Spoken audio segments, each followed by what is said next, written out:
we have a dehumidifier in our room, and I turn that on so that it's a white noise for me. That helps me to fall asleep even with my earplugs in, because I can still kind of hear it.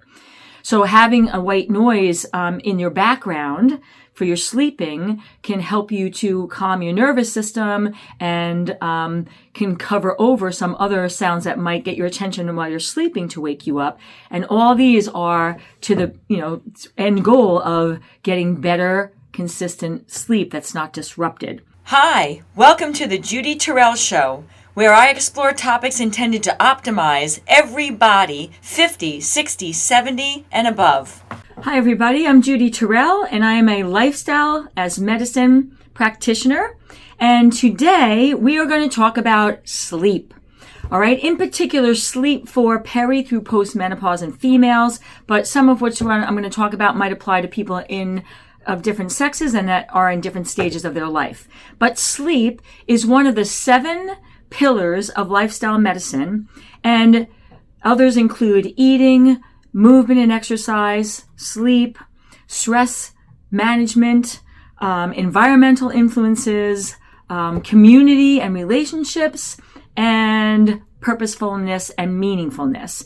And all the lifestyle pillars kind of work together, and if one is off, it can throw others off. And when sleep is off, like we all know what it feels like to be sleep deprived. And when you're in perimenopause, when your hormones are kind of going through what I call the dance of death, sleep can be very disrupted for a couple different reasons, one of which being the hormones.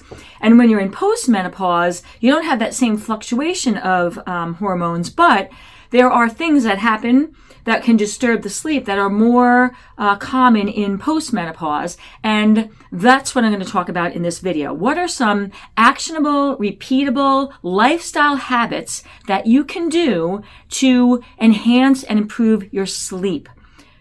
All right, so let's talk about what are the most common, for this stage of a woman's life, peri through postmenopause, things that would be going on internally that would cause a sleep disruption.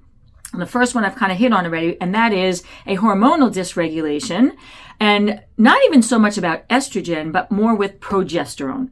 Okay, progesterone is one of the 2 hormones that have kind of toggled throughout our lives for our cycle, and it is progesterone, more so than estrogen, is responsible for the relaxation part of our being, right? And so when progesterone is kind of going down, because estrogen kind of goes like this in perimenopause, but progesterone just kind of starts to take a slow nosedive, women find it very difficult to sleep. And of course, when you're in postmenopause, when estrogen is all the way down and progesterone is also all the way down, sleep can be very elusive. So one of the first things that clients and I will talk about is, are you a candidate for hormone replacement therapy? And if you are, the progesterone in particular is a piece that can definitely help your sleep. But for many women, A, they don't want to take it, or B, they can't take it for other health reasons. And so that one is off the table, all right? Second hormone that's involved in sleep dysregulation as we are aging as females and males is melatonin, okay? And I have many clients that take melatonin supplements, and some, if you are having a melatonin dysregulation, then that's going to help, all right? And what can happen to cause a dysregulation of melatonin is sleep cycles going awry. A lot of people I work with who are shift workers, or they have overnight shifts several days of the week and then regular day shifts on other days of the week. If you travel a lot and you're going through time zones, your melatonin can get off its circadian rhythm. And so that becomes a problem when you're trying to go to sleep. So melatonin can be something that can be used for enhancing sleep, but if you're not off with your melatonin cycles, it's not going to really work very well. If you are, one of the things you can do from a lifestyle medicine perspective is, in the first thing in the morning when you wake up, within the first 15 to 20 minutes, expose your eyes to bright light. Now, if you are somewhere where the sun is out, go outside as soon as you can and actually look at the sky. Don't look at the sun directly. It's going to start to toggle your melatonin cycle. If you don't have the ability to go outside, or you wake up and it's dark, then turn on bright lights in your house. And if you can get full spectrum lights in your house, that would be great. You can buy them in any, supply store or home goods store. And then looking at those lights for, within 15 minutes of waking up, what that does, melatonin is supposed to be low in the morning, but your body knows it's the morning. And when you expose yourself to light, it's going to start the circadian rhythm of melatonin early. It's going to be down during the morning, but then later on in the night, it now knew that it was the morning. And so by the time you get to bed, it's going to be rising so that your melatonin is high when you go to bed. That's the way it should be. And if you look at bright light first thing in the morning, you can re-regulate and reset your own melatonin cycling. And oftentimes that's very helpful, with or without supplementing melatonin within an hour or two of going to bed, which is also helpful. So basically that's re-establishing the circadian rhythm of melatonin, which many of us are corrupting. Like I mentioned, because we have work shifts that are corrupting that, but many of us are because we're just living lives that are so spun up and busy that we're not going to bed corresponding with a circadian rhythm, and that is throwing us off. We're like night owls. Or waking up really, really early in the morning to get your workout in. These are going to affect your melatonin cycling. And so looking at bright light first thing in the morning and possibly taking a melatonin supplement within an hour or two of going to bed can help to manage that circadian rhythm, even if it's going off, and then help you to sleep better. All right. So those are two hormonal things that go on in a woman's body that can be disruptive to sleep. But if those two things are either they're going on and you're trying to correct them, or you're trying to correct them with the hormones and you're still having issues. Now we're going to get into the three other main reasons that I see in my practice as to why women are not sleeping very well when they're in peri through postmenopause. And they are heat regulation issues. Okay. Second one is environment. And the third one is what I call busy mind. So we're going to get into each one of these at a little more granular level. Let's go look at the first one first. Vasomotor regulation. That's a fancy scientific word for heat regulation issues. And when you're going through peri, and even when you're in postmenopause, because estrogen goes down, we are not as good at regulating our core body temperature anymore. Then heat issues can wake us up at night. Two main manifestations of this would be one, like hot flashes. You wake up and you've sweat through, your bedclothes. You've sweat through your sheets and your covers, and then you've got to take the time to kind of clean up, change your clothes, and then try to get back to sleep. So that can be very, very disruptive. The second way heat regulation affects, this is more of a postmenopausal female, when the hot flashes have like kind of passed, if you had them, is that we are just in a different body now. We don't regulate heat as well. And at night, when we're under covers and the bedroom's warm, we can wake up because we are hot. All right? So let me talk about a couple key things that you can do for either one of those scenarios to better manage that heat regulation, once you're in this stage of your life. And the first one is putting a little fan. All right, this is a very cheap, inexpensive fan. It's got this little clip. And if you can situate a fan so that it is blowing over, like you can put it on the headboard or next to you on your nightstand possibly, so that it's just going across your face. Convection, the blowing of air, helps sweat to evaporate. And so if you've got that on, it can evaporate the sweat before you get so hot that it wakes you up. And I can tell you as an athlete, two of the places when you're working out and you're doing races in very hot conditions, we lose a lot of our heat from our head and from our feet. So having something that can help cool the evaporation or enhance the evaporation of the sweat will actually be cooling, because now the blood flow in your head and your neck and your head and your face is now circulating back through your body and coming back to the core to help to cool it.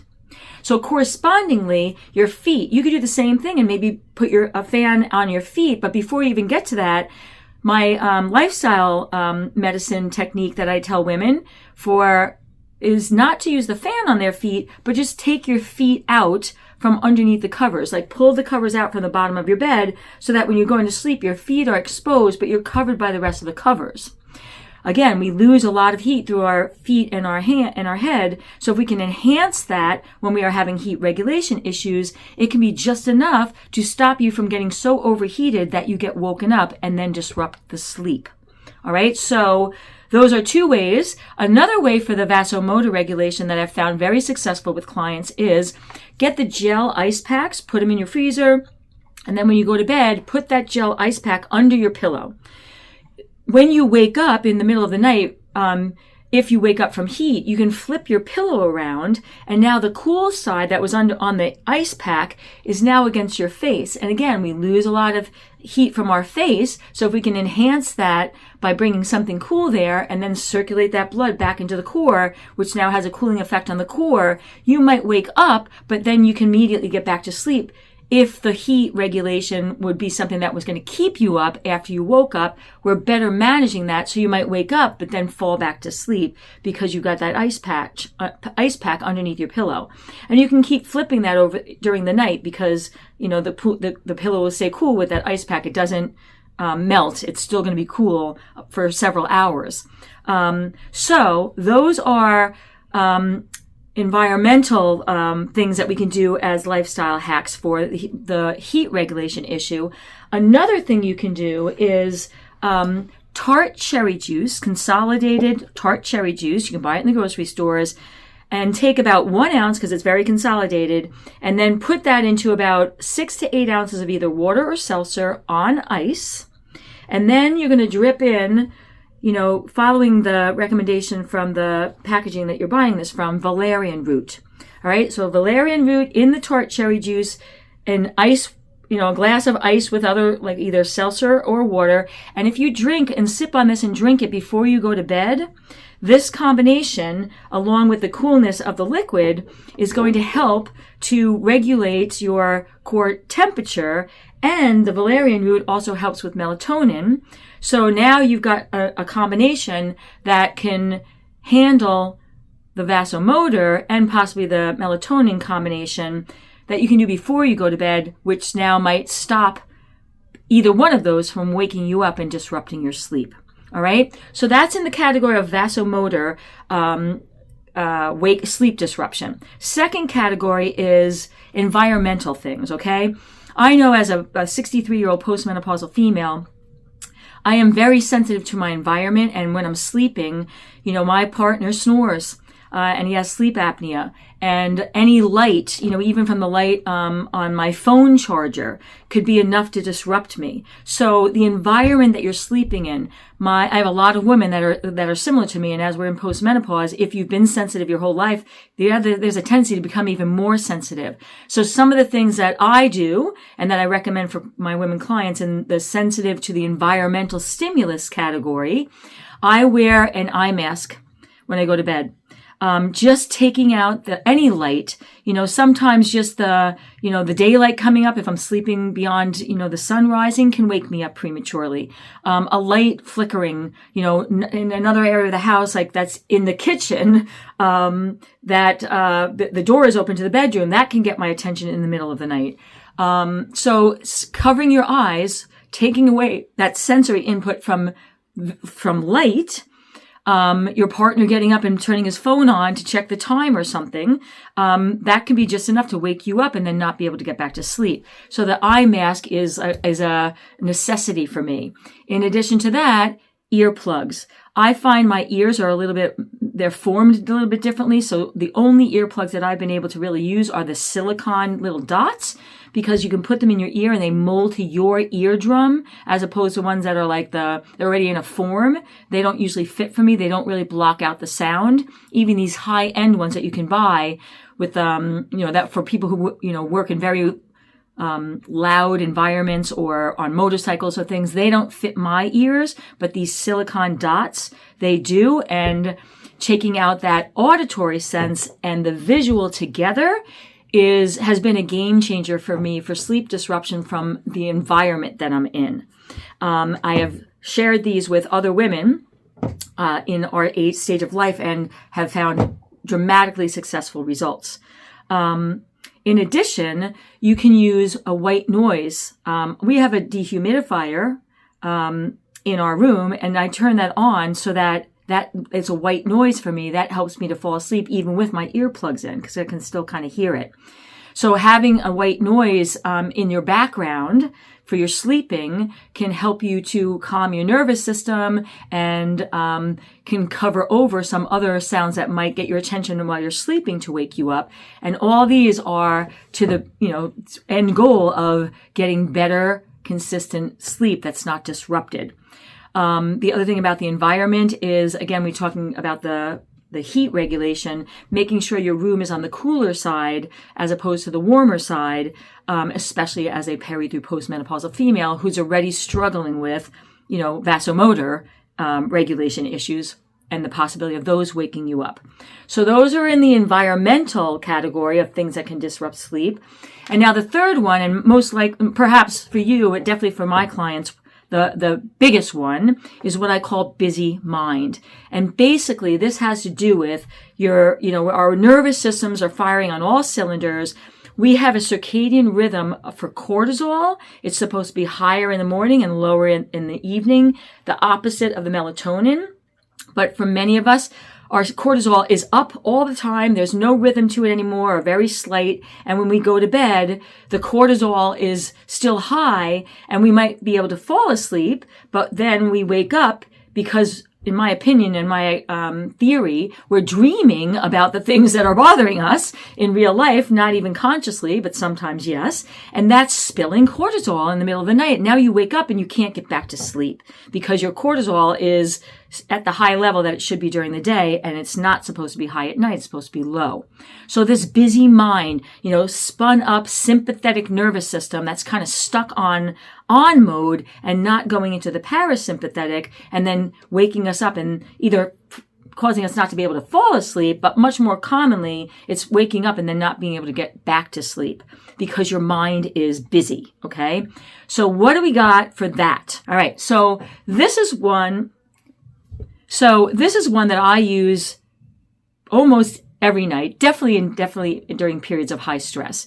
It's called a brain dump. All right. And basically what you do is you take a couple sheets of paper, and this is not a journal. You're not going to save this. And all you do is let out the things that are on your mind. Oh, I've got to, get that research project has to get done, and I got to get that deadline is done tomorrow. I got to pick up my laundry at the dry cleaner. I've got to get to the grocery store. I have to have that conversation with that coworker.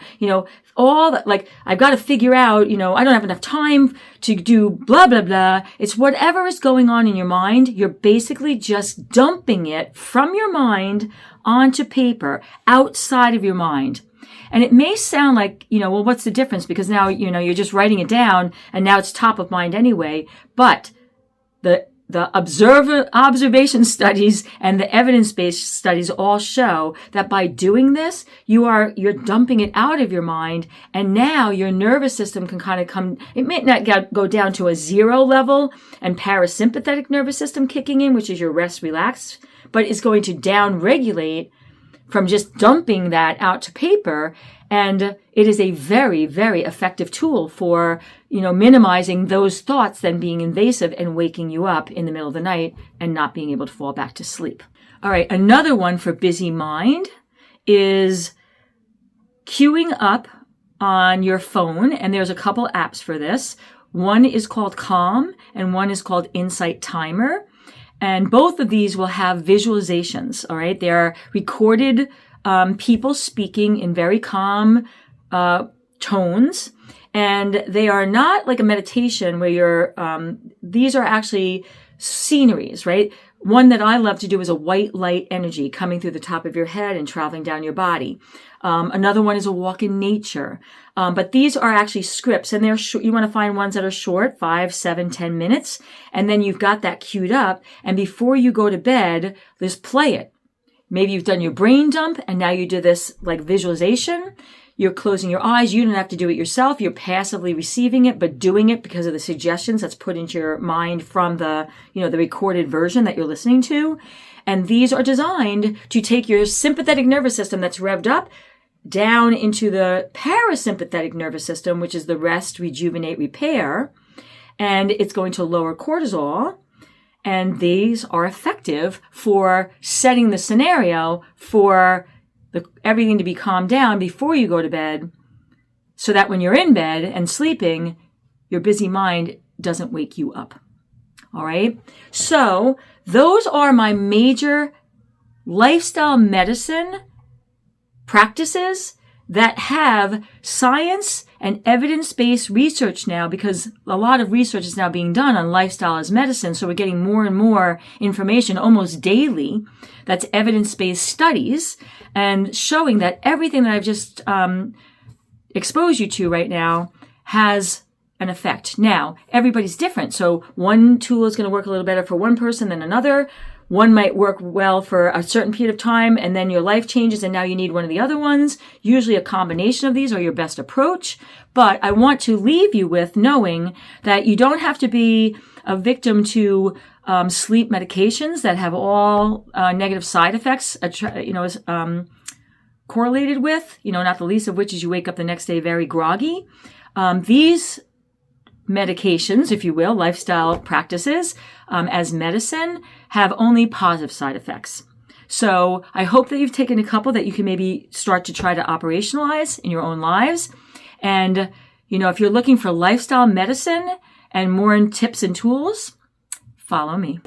And if you'd like to have access to some of my additional resources, I can be found at Facebook, Instagram, YouTube, and on my website, www.judyterrell.com.